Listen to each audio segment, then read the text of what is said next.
सब में साथ मिलकर निकालिए। पहला क्रंथियों उसका 13 बाब।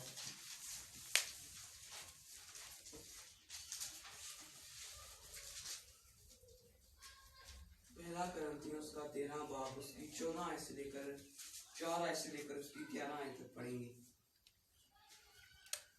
पहला क्रंथियों उसका 4 बाब 13 बाब उसकी 4 आयत से लेकर उसकी 11 आयत तक पढ़ेंगे।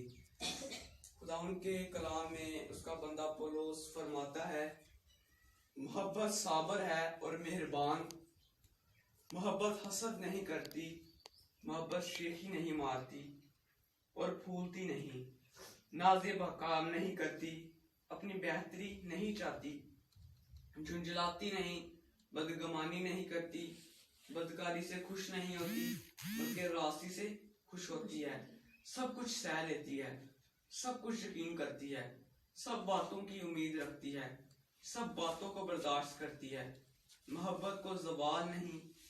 नबूतें हों तो मौकूफ हो जाएंगी, ज़बानें हों तो जाती रहेंगी, इल्म हो तो मिट जाएगा, क्योंकि हमारा इल्म नाकस है और हमारी नबूवत नातमाम, लेकिन जब कामिल आएगा तो नाकस जाता रहेगा। जब मैं बच्चा था तो बच्चों की तरह बोलता था, बच्चों की सी तबीयत थी, बच्चों की सी समझ थी, लेकिन जब जवान हुआ तो बचपन की बातें शुरू कर दी। खुदा उनके कलाम का पढ़ा जाना और सुना जाना हम सब के लिए बायस से बरकत हो, आमीन। आज का जो हमारा कलाम है वो है मोहब्बत के बारे में, लव के बारे में, कि खुदावन का कलाम हमें सिखाता है कि मोहब्बत साबर है। साबर का मतलब सब्र करने वाली है। मोहब्बत मेहरबान है, हसद नहीं करती और शेखी नहीं मारती। खुदावन का कलाम हमें मोहब्बत की पहले खूबियां बयान करता है, बाद में बताता है कि मोहब्बत से क्या हो सकता है और क्या करना है। पहले खुदावन का कलाम मोहब्बत की खूबियां क्या बयान करता है कि वो क्या है। सबसे पहले साबर है। क्या?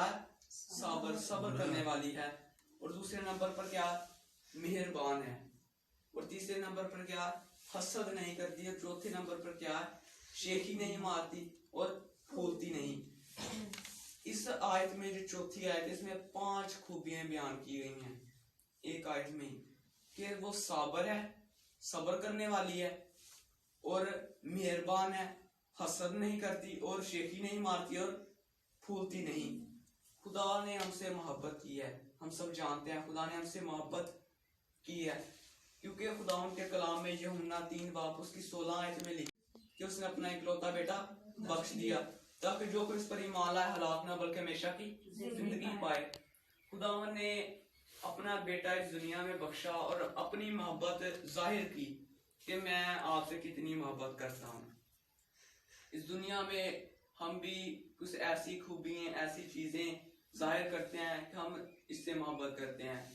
अगर हम अपने किसी छोटे भाई से, बड़े भाई से या छोटी बहन से, बहन भाइयों से जब हम प्यार करते हैं तो हम क्या करते हैं? उनके साथ अच्छा सलूक करते हैं। अगर कोई इन्हें मारे तो हम कहते हैं क्यों मार रहा है।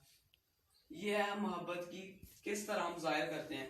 इसी तरह खुदा ने जो अपनी मोहब्बत हम पर जाहिर किया है, उसने अपना इकलौता बेटा बख्श दिया है ताकि जो कोई इस पर ईमान लाए हलाक न बल्कि हमेशा की जिंदगी पाए। खुदा उनका कलाम हमें मोहब्बत सिखाता है, हमने दूसरों से मोहब्बत करनी है। मोहब्बत जो है एवरलास्टिंग यानी कि अबदी है। ताकि अगर हम क्रंथियों 13 बाब उसकी 13 आयत में देखें, इसी बाब की 13 आयत में तो लिखा है ईमान, उम्मीद और मोहब्बत तीनों दायमी है। यानी कि ईमान भी दायमी है, दायमी का मतलब हमेशा का कायम रहने वाला। मोहब्बत, उम्मीद भी कायम है, दायमी है और मोहब्बत भी दायमी है। 3 चीजें ये दायमी है। ईमान, जैसा कि हम यीशु मसीह पर, खुदा पर ईमान रखते हैं। उम्मीद, हमें उम्मीद है कि वो जब ये दुनिया खत्म हो जाएगी वो आएगा और हम आसमान पर उसके वो आएगा और हम उसे देखेंगे। और मोहब्बत, कि हम मोहब्बत एक दूसरे से रखनी है। खुदा उनका कलाम कहता है ये तीनों चीजें अबदी हैं। ईमान भी कभी नहीं मिटेगा, उम्मीद भी कभी नहीं मिटेगी और मोहब्बत की कभी भी नहीं मिटेगा। यानी कि अबदी है, एवरलास्टिंग, हमेशा कायम रहने वाला। लेकिन जो इनमें से अफजल है वो क्या है? मोहब्बत है। अफजल का मतलब सबसे बड़ी चीज, सबसे बड़े दर्जे वाली। वो क्या है? मोहब्बत। खुदा का कलाम हमें मोहब्बत सिखाता है। खुदा का बंदा पौलुस कहता है 11वीं आयत में, जब मैं बच्चा था बच्चों की तरह बोलता था, बच्चों की सी मेरी तबीयत थी, बच्चों की सी समझ थी, लेकिन जब जवान हुआ तो बचपन की बातें तुरक कर दी। यकीनन हम भी पहले हमें खुदा का कलाम का नहीं था पता, उस वक्त हम बच्चे थे। बच्चे जिस्मानी लिहाज से नहीं मैं कह रहा, मैं रूहानी लिहाज से कह रहा हूँ, ताकि हम कहते हैं कि खुदा उनके कलाम में बढ़ना ये और चीज है, और जिस्मानी कद्दोकामत में बढ़ना ये और चीज है। मैं रूहानी तौर पर कह रहा हूँ, जब हमें कलाम का बिल्कुल नहीं था पता तब हम रूहानी लिहाज से बच्चे थे, लेकिन जब हमें पता चल गया हम जवान हो गए तब हमने अपने बचपन की बातें तुरक कर दी। यानी कि जब हमें खुदा के कलाम की समझ बूझ नहीं थी, तब हमें बच्चे थे, तब हमें कुछ नहीं था पता, लेकिन अब हम खुदा के कलाम से वाकिफ हैं कि खुदा का कलाम हमें क्या कहता है कि तूने एक दूसरे से मोहब्बत करनी है। और क्योंकि खुदावन के कलाम में लिखा है 7वीं आयत में कि सब कुछ सह लेती है, सब कुछ यकीन भी करती है, सब बातों की उम्मीद भी करती है, सब बातों को बर्दाश्त करती है, मोहब्बत को जवाल नहीं, कि मोहब्बत कभी खत्म नहीं हो सकती। खुदावन ने हमसे कितनी मोहब्बत की है, उसने अपना इकलौता बेटा बख्श दिया है। और अगर हम देखें तो खुदा, अगर हम अपने वालिदैन को देखें, अगर हम एक बार गलती करें, 2 बार, 3 बार, 4 बार, 5 बार, 6 बार वो माफ करते हैं, लेकिन 7वीं बार, 8वीं बार फिर माफ नहीं करेंगे। लेकिन खुदा जो है वो हमसे इतनी मोहब्बत करता है तो हमें रोज बरोज मौके अता करता है, रोज बरोज। अगर हम शुरू से बाइबल की स्टोरी में देखें तो इसहाक ने याकूब ने गुनाह किया था, उसने अपने भाई को धोखा दिया था, लेकिन खुदा ने माफ किया। मूसा ने भी बेशक गुनाह किया था, उसने भी कत्ल किया था एक मिस्री आदमी को, लेकिन खुदा ने माफ किया। आगे इसराइल की बात कर लें, इसराइल जो इतनी बड़ी कौम थी, उन्होंने इतनी बार खुदा पर बुड़बड़ाए, इतनी बार खुदा उनको ताने दिए, एक बार नहीं बड़ी बार। एक दफा वो भूखे थे, नहीं सबसे पहली बार जब वो मिस्र से आ रहे थे, आगे समुंदर था, पीछे फिरौन की फौजें थी, फिर वो खुदा को ताने मारने लगे, क्या खुदावन ए मूसा तू हमें यहाँ पर मरवाने के लिए लेकर आया है? तब उन्होंने फिर ताने मारे, लेकिन खुदावन ने फिर उन्हें माफ किया। खुदावन ने फिर उन्हें कहा चलो मैं एक और चांस देता हूं तुम्हें।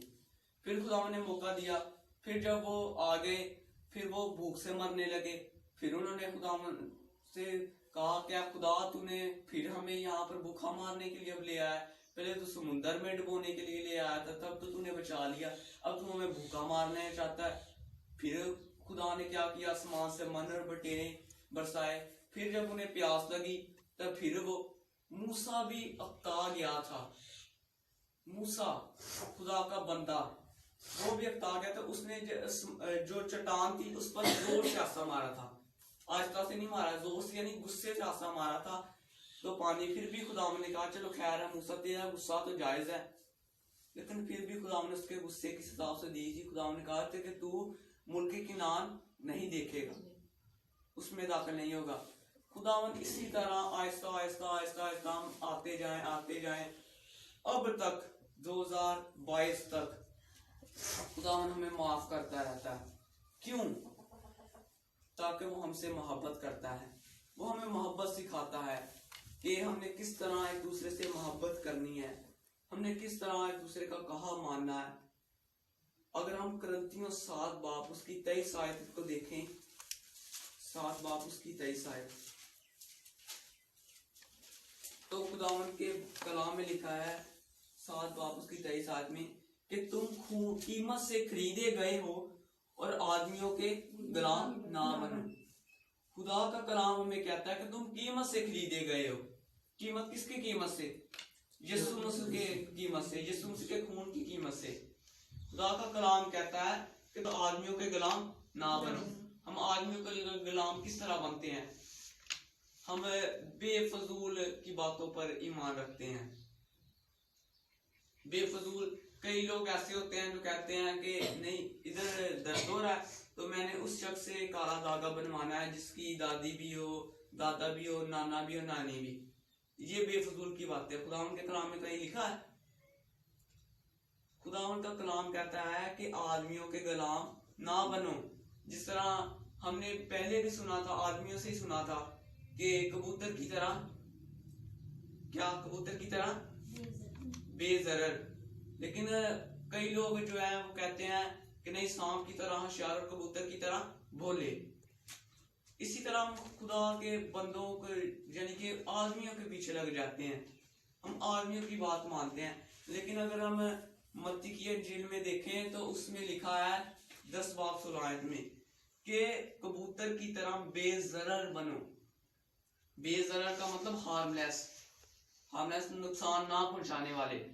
तो खुदावंद का कलाम हमें कहता है कि तुम खून से खरीदे गए, खरीदा तो मैंने है तुम्हें, लेकिन तुम आदमियों के गुलाम बनते हो। अगर हम देखें तो हमें कितना गुस्सा आएगा अगर हम कोई चीज खरीदें। अगर हम एक मिसाल है, कोई बिस्किट खरीदें और दूसरा खा जाए, हमें कितना गुस्सा आएगा। तो खुदावंद को भी खुदा ने कहा है कि तुम खून से खरीदेगा, तुम मेरे बेटे यीशु मसीह के खून से खरीदेगा, तो तुम आदमियों के गुलाम क्यों बनते हो। यकीनन हम जिसके खून से खरीदेगा हम उसकी बात माननी चाहिए। और वो हमें क्या सिखाता है, मोहब्बत। हमें एक दूसरे से मोहब्बत करनी है, लेकिन हम नहीं एक दूसरे से मोहब्बत करते। मोहब्बत का मतलब ये नहीं है कि हम बिल्कुल उसके गुलाम बन जाए, उसकी हर बातें माने। नहीं, मोहब्बत का मतलब है कि बर्दाश्त, सहना। नाम का कलाम कहता है कि मोहब्बत सब कुछ सह लेती है, सब कुछ बर्दाश्त कर लेती है। मोहब्बत को जवाल नहीं आता, मोहब्बत कभी खत्म नहीं होती। लेकिन हम जो है हम अपने दिलों से मोहब्बत खत्म कर देते हैं। इसलिए हमें जरूरत है हम अपने दिलों में मोहब्बत रखें। जब हम एक दूसरे से मोहब्बत करते हैं तो हम एक दूसरे से नहीं मोहब्बत करते, हम खुदा से मोहब्बत करते हैं। ताकि खुदा कहता है कि मैं भूखा था, तूने मुझे खाना नहीं खिलाया, मैं प्यासा था, तूने मुझे पानी नहीं पिलाया, मैं नंगा था, तूने मुझे कपड़े नहीं पहनाए। तो खुदा का कलाम हमें कहता है कि तुम एक दूसरे से मोहब्बत रखो। ताकि खुदावन के कलाम लिखा, अगर तुम जमीन पर कुछ बांधोगे आसमान पर खुल जाएगा। अगर हम एक दूसरे से जमीन मोहब्बत रखेंगे तभी हमें पता चलेगा हम खुदा से मोहब्बत रखते हैं। ताकि अगर हम इब्राहिम की कहानी में देखें तो खुदा ने इब्राहिम को कहा था तूने अपने बेटे को कुर्बान कर देना है। इब्राहिम ने कुर्बान कर दिया। यकीनन शैतान इब्राहिम के पास भी आया होगा कि तू क्या कर रहा है, अपने बेटे को, एक ही बेटा है तेरा, तो खुदा तुझसे झूठ बोल रहा है। लेकिन उसने कहा नहीं, खुदावन अगर मुझे 100 साल की उम्र में ये दे सकता है तो खुदावन मुझे और भी दे सकता है। ताकि खुदावन तो पत्थरों से औलाद पैदा कर सकता है, तो ये कोई चीज नहीं है। तो फिर हाजरा को नहीं उसे बापों के पास भी शैतान आया होगा कि ये तेरा बाप क्या कर रहा है। इसी तरह इसहाक की माँ के पास भी आया होगा कि ये देख तेरे बेटे को वो कुर्बान करने लगा। लेकिन उसने कहा नहीं, जो खुदावन की मर्जी है वही होगी। अगर मरियम की कहानी में देखें तो मरियम भी जब खुदावन ने कहा कि तेरा बेटा होगा, खुदावन का फरिश्ता आया, ये होगा, तो उसने कहा कि मेरे लिए तेरे कौल के मुआफिक हो, मैं तो खुदा की बंदी हूँ, मेरे बस में कुछ नहीं है कि जो खुदा चाहता है वैसा ही हो। लेकिन मैंने सीखा था परसों खुदावन के कलाम में से कि हमें हिकमत को अपने बना लेना है। जिस तरह कहते हैं ना हमारा रूह कुदस मददगार है, हिकमत यानी विजडम, फहम, ये भी हमारी मददगार है। हमें ये नहीं गुलाम बनना चाहिए। कई बार हम कहते हैं कि आज मेरा दिल नहीं कर रहा इस बात को, तो हमें हिकमत से काम करना चाहिए, हिकमत अकल से। सुलेमान की ऐसी हिकमत है। अगर हम देखें तो खुदा का एक बंदा मुझे सिखा रहा था कि हिकमत से काम करना है।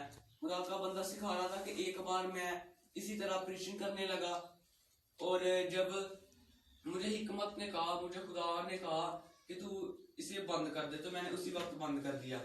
तो मैं बंद करके खुदा के लोगों में फिरने लगा और दुआ करने लगा। लेकिन जब मैंने देखा कि लोग खुद भी दुआ कर रहे हैं तो मुझे बहुत अच्छा लगा। ताकि कई लोग होते हैं जो कहते हैं नहीं आप मेरे लिए दुआ करो, खुद दुआ नहीं करते बल्कि वो कहते हैं मेरे लिए दुआ करो। लेकिन खुदा के बंदे ने कहा हमें ऐसा नहीं करना चाहिए, हमें खुद दुआ करना चाहिए। ताकि खुदा के कलाम में लिखा है कि जा तेरे ईमान ने तुझे अच्छा किया। कल भी हमने सीखा उस औरत के बारे में जिसे खुदा ने कहा तेरा ईमान बहुत बड़ा है, तेरे लिए तेरे ईमान के माफिक हो, और उसकी बेटी ने उसी दम शिफा पाई।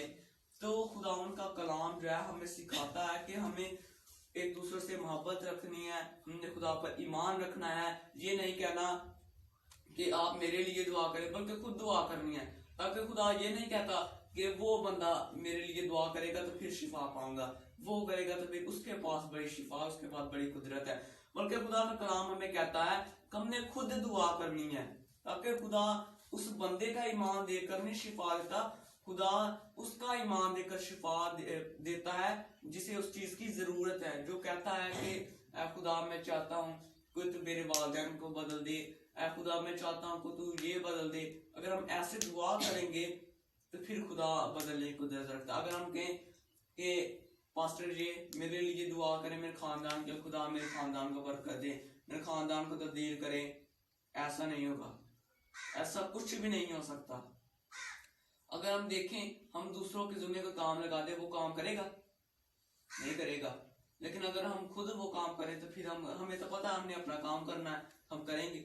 इसी तरह हमें ये दुआ करना, खुदा से मांगना हमारा काम है, जरूरत हमें है, और हम दूसरों को कह रहे हैं तुम मेरे लिए ये चीज मांग। हम देखते हैं ना अपनी रोजमर्रा जिंदगी में भी, अगर हम किसी पेंसिल की चीज की जरूरत हो तो हमें मांगने हो तो हमें दूसरों से नहीं कहते, हम खुद कहते हैं कि मैं जाता हूँ पेंसिल लेकर आता हूँ।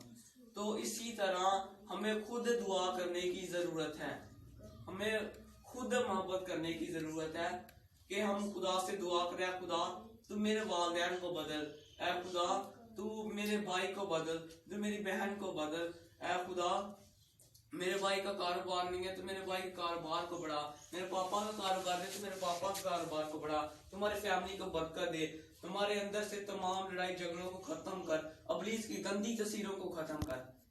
लेकिन हमें किस चीज की जरूरत है? खुद दुआ करनी, खुद।